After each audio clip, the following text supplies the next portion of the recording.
கொஞ்சம் இருக்கு பார்க்கல அமைக்கலாம் நட்டு இருக்கானா நம்மளுக்கு தெரியல நிறைய வலிதான் ஒன்னு நட்டத்தை உளுத்துக்கலாம் வயிறு முட்டை சாப்பிட்டுட்டு படுத்து தூங்குறத ஒரு வேலையாவே வச்சுக்கிட்டு இருக்காங்க.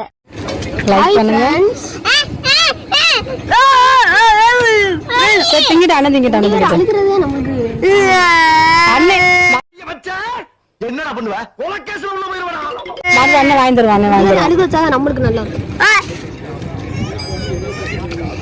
சின்ன பையன் அதனால கொடுத்துட்டோம். ஓகே அவன் சின்ன பையன் அதனால கொடுத்துட்டோம். What nonsense you are talking about me? ஒரு ஜென்டில்மேனை பார்த்து கேட்கிற கேள்வியா இது?